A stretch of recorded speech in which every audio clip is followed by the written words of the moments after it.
Welcome to Mr. Biz Radio, biz talk for biz owners. If you're ready to stop faking the funk and take your business onward and upward, this show is for you. And now, here's Mr. Biz, Ken Wentworth. All right, welcome to the show. Another episode of Mr. Biz Radio with me, Mr. Biz, Ken Wentworth. And, you guys have probably heard of the Stephen Covey 7 Habits of Highly Effective People. We don't have Stephen Covey on today, but I think we have someone better. No offense to Mr. Covey. We have someone who has written a book called The 7 Habits of Highly Dysfunctional Companies. And that might sound a little counterintuitive to some of you out there, like, what are you talking about there, Ken? We're going to talk this week with Mr. Joel Dubin. He is a retired cybersecurity consultant and, as he calls himself, an adult survivor of the corporate world, which will explain his book title and the contents within. Based on his decades-long experience working with messed up companies, he developed a humorous 7-point program for building a dysfunctional company. It's really an anti-manual of how not to run a business, full of useful tips. You'll find cutting-edge management theories like the principle of appearance of activity and the spinning plate theory of management, and you'll understand why they're not taught at leading business schools. Joel, welcome to Mr. Biz Radio. Yeah, thank you, Ken. Thanks for having me. I appreciate it very much. Yeah, absolutely. Absolutely. I'm looking forward to having you on because, honestly, when I met you, as soon as I saw the title of your book, I'm like, I'm in. Like, this is it. I got to have you on the show. This is perfect. So, guys, we are going to talk about the book and we're going to talk about all these things. But, of course, especially towards this third segment, we're going to talk about, from Joel's book, what are ways to not fall victim? How do we avoid becoming a dysfunctional company? So we're going to get to that, right? But in the meantime, and before we get to all that, Joel, tell us a little bit about your career and entrepreneurial journey. Well, so basically, for the past several decades, I've been in the cybersecurity field, and I was a cybersecurity consultant, and I basically specialized in what was called PCI, which is credit card security. So I would go in, I would talk to companies, I would review their security infrastructures, I would talk to personnel in the company, talk to IT people, talk to technical people. I would also have to often to executive management, different levels of management, and I would have to assemble my findings in reports. And I was basically like, it was like an audit function, but a technical auditor, someone who kind of rolled up their sleeves and also did actual technical testing.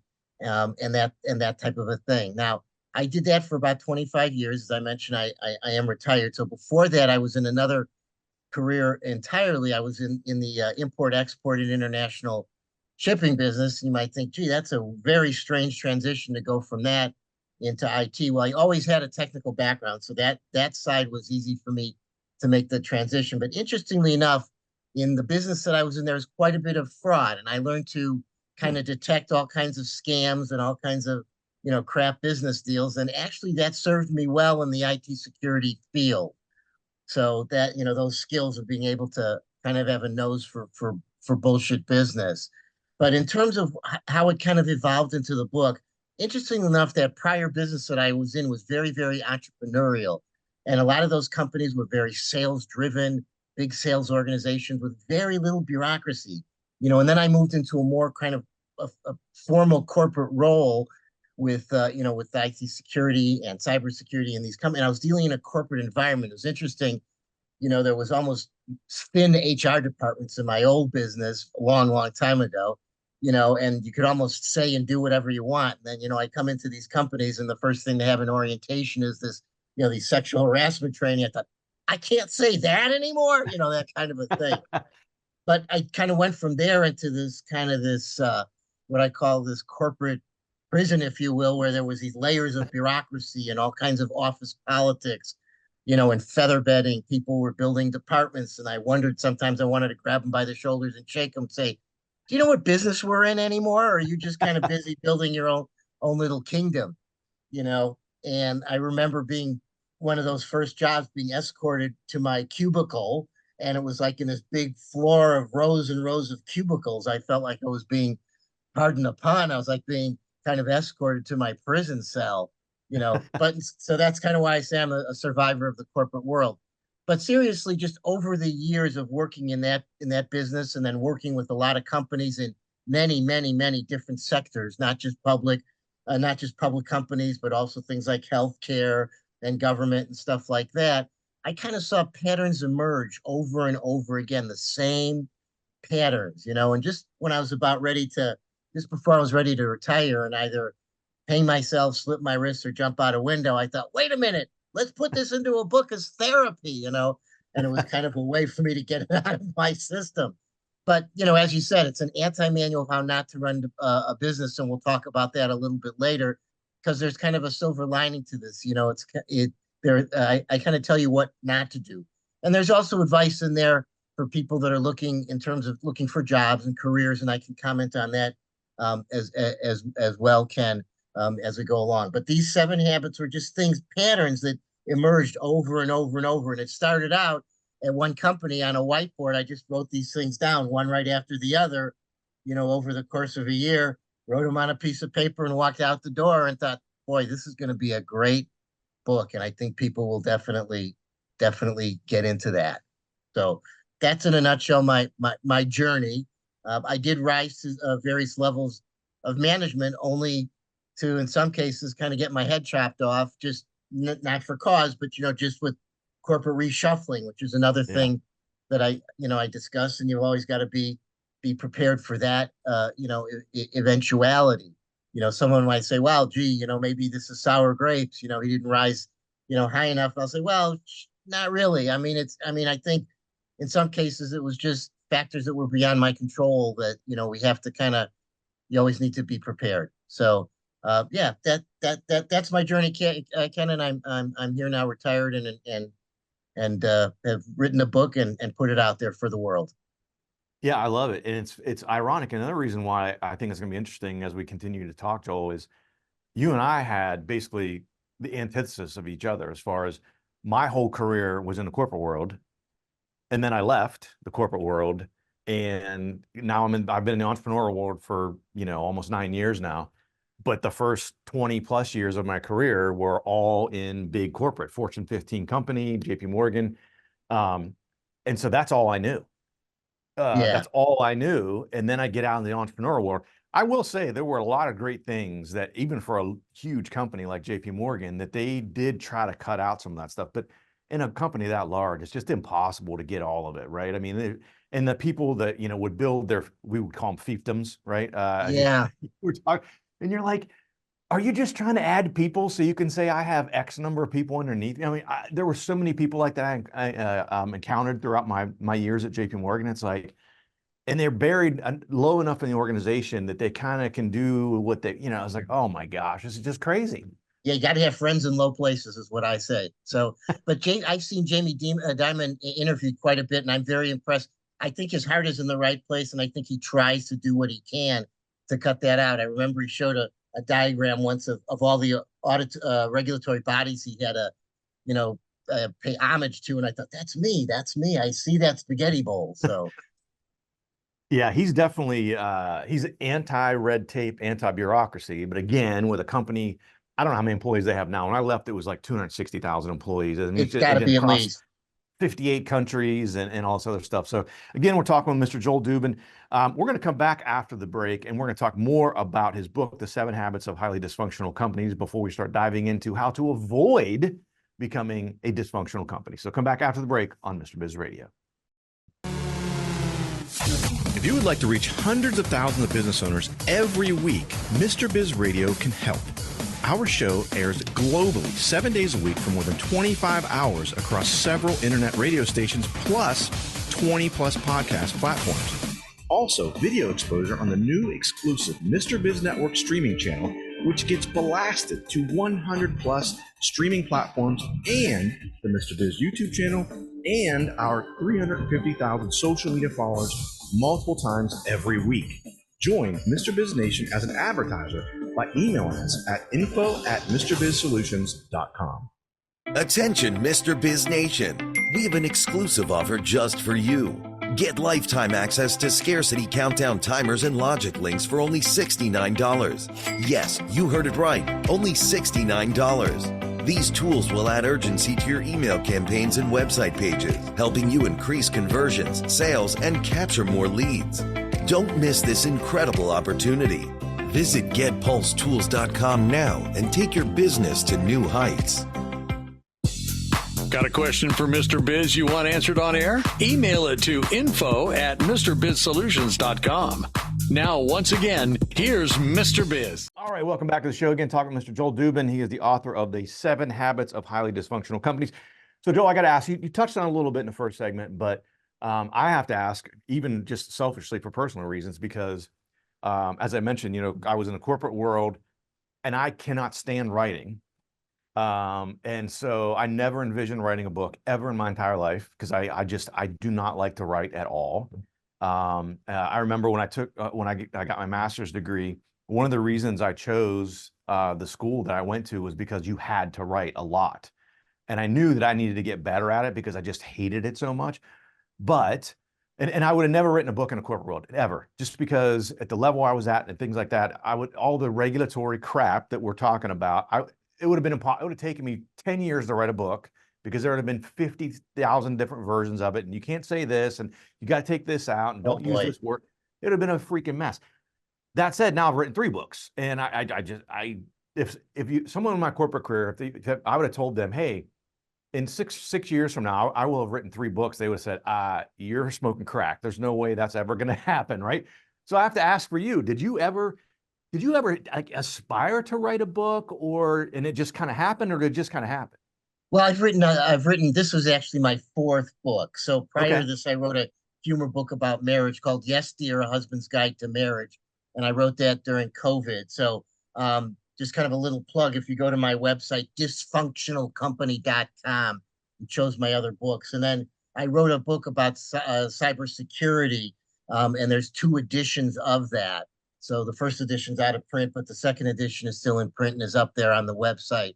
So yeah, I was actually a journalist in a prior life for a few years. So writing kind of comes naturally to me, but I understand that feeling very well, because there are days when I'm a writer that hates to write, you know, sometimes. But you know, I got into the flow, you know, once I was retired and my head cleared and I was able to kind of detox from the bureaucracy and I could focus. I wrote every day. This book took almost a year for me to get out, but the Yes Dear book took, you know, maybe about a month or 2. So yeah, I hear you 100%, Ken. You know, my first book, you know, my company wanted to review it before it went out to make sure I didn't give away any company secrets, right, you know, and that kind of a thing. And in fact, communication is a huge thing I touch on. It's my habit 3. Poor communication delivers the message. You know, a lot of these dysfunctional companies, they over communicate, and then they sanitize their language with what I call corporate speak. And I don't even know if I give it full justice in the book because there's so much of it. You know, there's books out there like the Dictionary of Corporate Bullshit and stuff like that. But I talk a lot about that. I talk about acronyms, you know, how you should definitely try to speak only in acronyms. I was always the smart aleck, you know, that was the other thing that was hard for me. You know, I suggested once, maybe we should have a contest to see if someone could put together a sentence with only acronyms, you know, that kind of a thing, you know. Literally, like at JP Morgan, same thing. I mean, it's alphabet soup. And again, giant company, like you were talking about, you know, we actually created in our department, we had a list of acronyms. So when someone new started that came from outside of JP Morgan, we would, day one, we handed it to them. Hey, you're going to hear these in meetings every day throughout the week, just to help you avoid asking 7,000 questions about acronyms. And so we would have the acronym, what it stood for, and then, you know, what it was. Like, this is the name of the department, and this is what the department does, you know, that kind of thing. Because it got, and that happened, that it was evolved over time, Joel, because as people were coming in, we're like, and we were, you know, we would take, after people were there for 90 days and under my purview, is I would ask them like, hey, how was your onboarding? What are some things we can do to improve that? And repeatedly, people were like, I can't, like the acronyms, like just learning the acronyms was, and I'm like, okay, let's put together a little book here of acronyms and update it accordingly as we go along. It takes some out and, you know, whatever. But because, yeah, it just becomes so much of that. And you wonder how much of that, I at least wonder, and I'm sure you do as well, how much of that's just like kind of self-important, self-aggrandizing bullshit. You know what I mean? I have an acronym dictionary in the back of the book for the acronyms that I created within the book, and then with each acronym, I don't know if you're JP Morgan Chase had that a pronunciation guide, because some of them you can pronounce. Like I have an acronym for the training program. I call it the Asshole Management Development Training Program. I call it AMDTAP. So when you talk AMDTAP, and then there's BAR, which is bathroom attendance ratios, which is something you want to keep to a minimum. You don't want your employees going to the bathroom. So I'd say you got to keep the bar pretty low, so no, I understand that completely. And another thing that dysfunctional companies should do is they should make sure that there's different acronyms for different branches of the company. So when people get into interdepartmental meetings, they can't communicate. Isn't that great? Yeah. I mean, it's just, I don't know, man. It was just, and look, I'm not trying to throw shade on JP Morgan. I had an amazing career there. They treated me so well, and I have a lot of admiration, even to this day. You had mentioned Jamie Dimon. I have a lot of admiration, and I learned so much watching his leadership and how he led that company. And I've taken a lot of those things I learned, under his leadership at the company, and used it now in my own company. And as I'm helping other companies, I like him a lot. I don't agree with everything he says or does, of course, but I really admire the guy a lot. And like you had mentioned, I think in the first segment, he really does seem to try to do things the right way. And some of these things you see that come out public about him, and he gets blasted. And it's like, having been around him a bit behind closed doors, like he's just a no BS. Yeah, let's get shit done. Like, I don't, and he talked about too, and I'm sure this is part of what you talk about in the book, is he was like, look, if you're a leader, he said, one of the things that people do in leadership positions, and sometimes it's you consciously do it, sometimes you subconsciously do it. You hire people that are just like you, because presumably you like yourself. So you look for people who have characteristics like you. Well, then you get groupthink. Everyone thinks the same way. Nothing innovative ever happens. And he said, look, if I have 8 direct reports and I have one who's a yes man, I have one person I need to fire. He said, I don't want yes men. I want someone who's going to respectfully challenge me on my crap, because I'm not right all the time. I'm wrong a lot. And I need to have 8 people around me that aren't afraid to speak up and say, that's a dumb idea, and here's why, and here's how we can do it different. He's like, don't just bring me a problem, bring me a solution. This is a bad idea, but here's how we can do it, right? Bring the problem with a solution, I should say. Yeah, he definitely impresses me that way when I see him, interviewed, that he gets right down to the point, and that he actually, listens. I thought, gee, maybe I should try to send him a copy of the book, but he'll probably throw it against the wall and say, this isn't me, or something like that. But no, I even say in there, just as you say that group think, I say in dysfunctional companies, morons hire morons, and I talk about how in the dysfunctional company, the cream doesn't rise to the top, it sinks to the bottom, because I have my habit 6 in there, where I say, drive out your best employees and ignore the rest, because that was another thing I saw, that, quality people, just, there was no way that you could get ahead in these companies, and I kind of as a side note, I don't address it in the book, but what I do say on the serious side is that, again, always be prepared, be loyal to your career. Think of the company as just the job that you're at today, but always be prepared, take advantage of anything you can, training, networking, and so on, to make sure that you're always prepared for when that parachute comes, because the corporate angel of death could tap on your shoulder at any time, unexpected. It could happen. It could happen. All right, guys, again, talking with Joel Dubin this week. We're going to come back after the break, and we're going to talk about, now we've heard all these things about dysfunctional companies. We're going to find out how to avoid being a dysfunctional company. How would you like to have direct access to Mr. Biz to help you run your business more profitably and more efficiently? At MrBizSolutions.com, you get live access to not only Mr. Biz, but also several of his hand-picked and trusted business experts, each with 20 plus years of experience to help you optimally manage and grow your business. That's just the start of where Mr. Biz Solutions begins. Learn more at MrBizSolutions.com. That's MrBizSolutions.com. Attention, Mr. Biz Nation. We have an exclusive offer just for you. Get lifetime access to scarcity countdown timers and logic links for only $69. Yes, you heard it right. Only $69. These tools will add urgency to your email campaigns and website pages, helping you increase conversions, sales, and capture more leads. Don't miss this incredible opportunity. Visit getpulsetools.com now and take your business to new heights. Check out all 3 of Mr. Biz's best-selling books at MrBizBooks.com. Now, once again, here's Mr. Biz. All right, guys. Again, Joel Dubin is our guest this week. You can find out more at his website, dysfunctionalcompany.com, dysfunctionalcompany.com.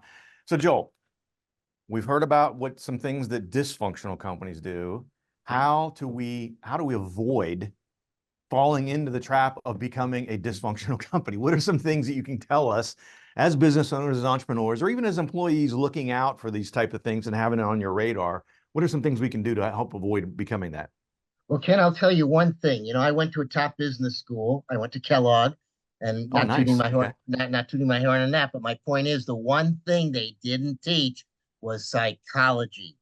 So one of the things that I think we need to learn that you should probably teach in a business course, and business oriented, not all of the aspects. Psychology is a broad field, but about, issues of power, organizational dynamics, but how personalities influence the organizational dynamics. All business schools have a program called organizational behavior. So this would be kind of taking that a little bit further on steroids to put it kind of at the individual level. So my thing is, avoid the ego. If you got an ego, you got to be aware of it.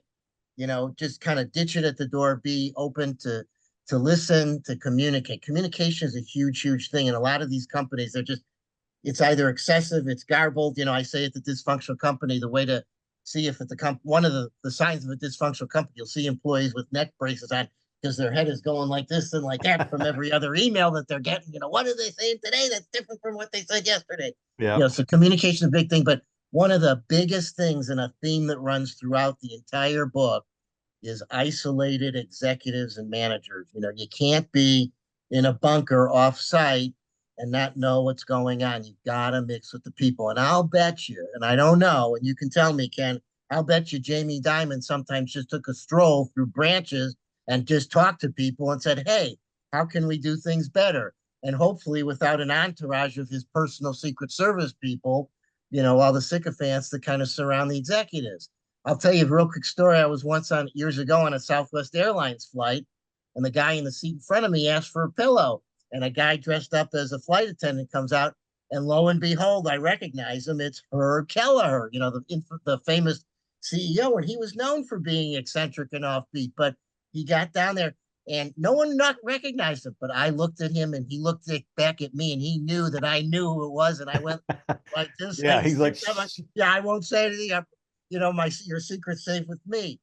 But all kidding aside, that's what you got to do. I mean, I saw too often where executives, they don't fly the planes. If they're an airline, they don't go in the grocery store. If they run a grocery store, they don't go in the hospital. If they're a healthcare business. So you need to go out there and you need to talk to everyone. No one is beneath you. I talk a lot about, arrogance, how, sometimes you have, particularly in companies like service firms where you require a degree like law firms, or you require, certain MBA type of a thing, and they'll look down on people, hey, the janitor might, give you some information to improve your process. Just ask, in Japan, the lowly assembly line worker can press a button and stop the whole assembly line if he sees some defect that needs to be stopped, and the executive will come down and talk to him. So that's one of the things that I say. So communication, executives need to get out there and communicate. You need to break down kind of fiefdoms, people that are just kind of feather bedding.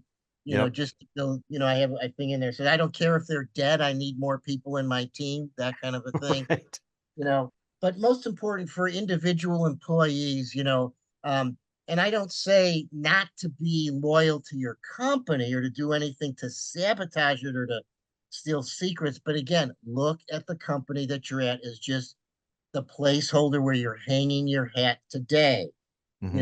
Take advantage of every opportunity. If the companies offer training, improve your skills, if they offer certification programs. I mean, I make fun of some of the silly training. I'd be working and all of a sudden you get this email, you're required to take this training and employ me, blah, blah, blah, blah. It has nothing to do with my job, screws up my day.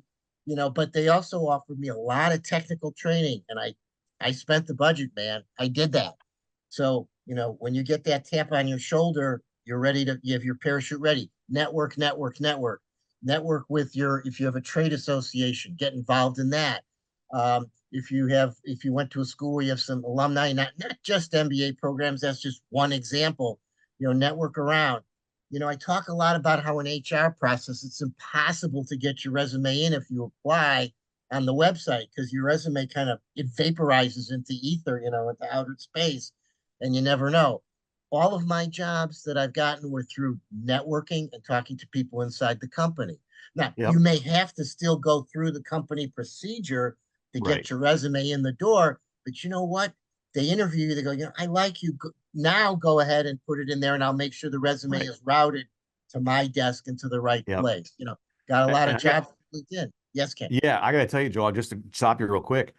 One of the things I did the last 6-8 years when I was at JP Morgan, I required every person underneath me to do 20 hours of training. They could pick whatever it was. I don't care what you do training in, because the company would sponsor it.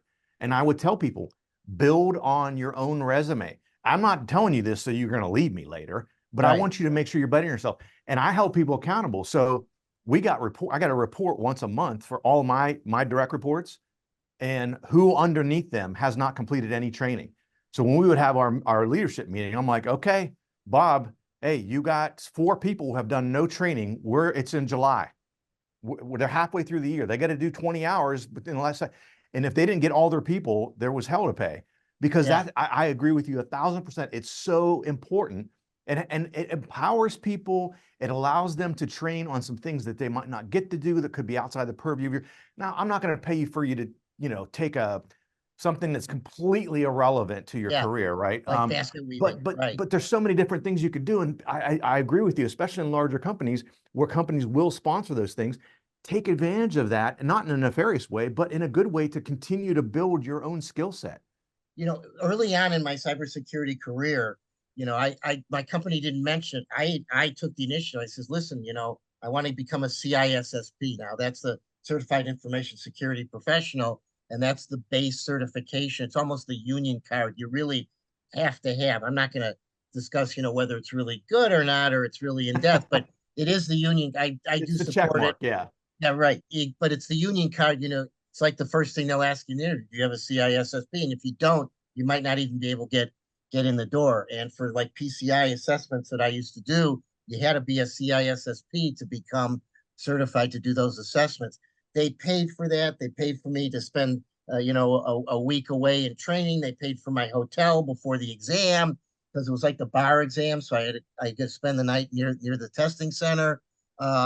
And they just encourage it totally. Once I got it, my career flew. They moved me into positions there that I didn't even know existed, and I flowered very well. I mean, I still had all the bureaucratic crap to put up with, and it was still still banging my head against the wall, but in the bureaucratic sense. But the technical skills, those were great. And no one should assume that they have too much power. Even powerful CEOs can be kicked out by their board really quickly. Think of Carly Fiorina, who was the big CEO of HP.